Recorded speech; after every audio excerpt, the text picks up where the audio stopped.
ಸಕ್ಕರೆ ನಾಡು ಮಂಡ್ಯದ ಅನ್ನದಾತರ ಮೊಗದಲ್ಲಿ ಕೊನೆಗೂ ಮಂದಹಾಸ ಮೂಡಿದೆ. ಜಿಲ್ಲೆಯಲ್ಲಿ ಸದ್ಯಕ್ಕೆ ಮಳೆಯಾಗದಿದ್ರೂ ಕೂಡ ಕಾವೇರಿ ಜಲನಯನ ಪ್ರದೇಶದಲ್ಲಿ ಮಳೆರಾಯ ಕೃಪೆ ತೋರಿದ್ದಾನೆ. ಕೆಆರ್ಎಸ್ ಡ್ಯಾಂನ ನೀರಿನ ಮಟ್ಟ 105 ಅಡಿಗೆ ತಲುಪಿದೆ. ಇದರ ಬೆನ್ನಲ್ಲೇ ರೈತರು ಬೆಳೆಗಳಿಗೆ ನೀರು ಕೊಡಿ ಅಂತ ಕೂಡ ಹೇಳ್ತಿದ್ದಾರೆ.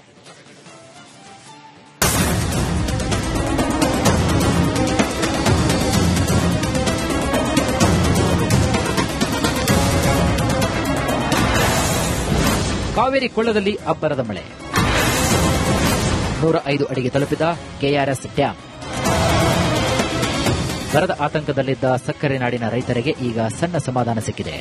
ಮಂಡ್ಯ ಜಿಲ್ಲೆಯಲ್ಲಿ ನಿರೀಕ್ಷಿತ ಮಳೆಯಾಗದಿದ್ದರೂ ಕಾವೇರಿ ಜಲಾನಯನ ಪ್ರದೇಶದಲ್ಲಿ ವರುಣದೇವ ಭಾರೀ ಕೃಪೆಯನ್ನು ತೋರಿದ್ದಾನೆ. ಕಳೆದ 4-5 ದಿನಗಳಿಂದ ಕೊಡಗು ಸೇರಿದಂತೆ ಸುತ್ತಮುತ್ತಲಿನ ಭಾಗಗಳಲ್ಲಿ ಉತ್ತಮ ಮಳೆಯಾಗುತ್ತಿದ್ದು ಕೆಆರ್ಎಸ್ ಜಲಾಶಯಕ್ಕೆ ಅಪಾರ ಪ್ರಮಾಣದ ನೀರು ಹರಿದು ಬರ್ತಾ ಇದೆ. ಇದರಿಂದಾಗಿ ಜಲಾಶಯದ ನೀರಿನ ಮಟ್ಟ 105 ಅಡಿಗೆ ಏರಿಕೆಯಾಗಿದ್ದು ಅನ್ನದಾತರ ಮುಖದಲ್ಲಿ ಆಶಾಭಾವನೆ ಮೂಡಿದೆ. ಕಾವೇರಿ ಜಲಾನಯನ ಪ್ರದೇಶದಲ್ಲಿ ಮಳೆ ಚೆನ್ನಾಗಿ ಆಗ್ತಾ ಇದೆ.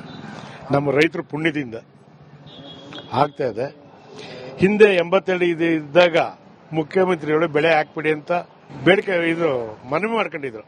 ಇವಾಗ 105 ಅಡಿವರೆಗೂ ಬಂದಿದೆ. ಮಳೆ ಯಥೇಚ್ಛವಾಗಿ ಬೀಳ್ತಾ ಇದೆ ಕಾವೇರಿ ಜಲಾನಯನ ಪ್ರದೇಶದಲ್ಲಿ. ತಮಿಳುನಾಡಿಗೂ ನೀರು ಹೋಗ್ತಾ ಇದೆ. ಅವ್ರಿಗೂ ನೆಮ್ಮದಿ ಇದೆ. ನಮಗಿಂತ ಹೆಚ್ಚಿಗೆ ಸರ್ಕಾರದವ್ರಿಗೂ ನೆಮ್ಮದಿ ಸಿಕ್ಕಿದೆ ಇವಾಗ. ಯಾಕೆಂದ್ರೆ ಒಂದು ವಾರದಿಂದ 30,000 ಕ್ಯೂಸೆಕ್ಸ್ ನೀರು ಹೋಗ್ತಾ ಇದೆ ತಮಿಳುನಾಡಿಗೆ.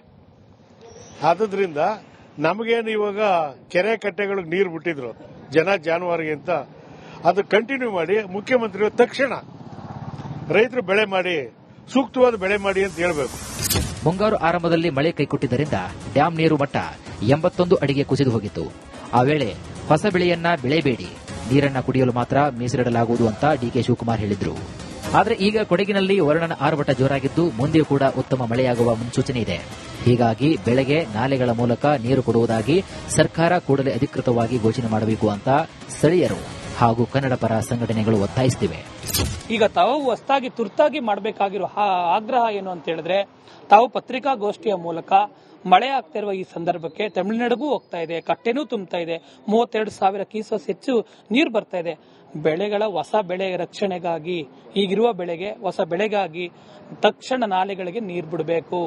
ಈ ದೇಶದ ಬೆನ್ನೆಲುಬು ರೈತ ಚೆನ್ನಾಗಿದ್ರೆ ಮಾತ್ರ ಈ ದೇಶದಲ್ಲಿ ಸುಭಿಕ್ಷ ರಾಜಕಾರಣ ಮಾಡೋದಕ್ಕಾಗಿ ತಮ್ಮ ರಾಜಕಾರಣವನ್ನ ಬಿಟ್ಟು ಹೊಸತನದ ರಾಜಕಾರಣವನ್ನ, ರೈತರ ಉಳಿವಿನ ರಾಜಕಾರಣವನ್ನ ತಾವು ಮಾಡಬೇಕು. ಕೆಆರ್ಎಸ್ ಭರ್ತಿಯತ್ತ ಸಾಗ್ತಾ ಇರುವುದು ಮಂಡ್ಯದ ರೈತರಲ್ಲಿ ಹೊಸ ಭರವಸೆ ಮೂಡಿಸಿದೆ. ಸರ್ಕಾರ ತಕ್ಷಣವೇ ಸ್ಪಂದಿಸಿ ನಾಲೆಗಳಿಗೆ ನೀರನ್ನ ಹರಿಸುತ್ತದೆಯೋ ಅಥವಾ ರೈತರ ಪ್ರತಿಭಟನೆಯ ಬಿಸಿಯನ್ನ ಎದುರಿಸುತ್ತದೆಯೋ ಎಂಬುದನ್ನು ಕಾದು ನೋಡಬೇಕಾಗಿದೆ.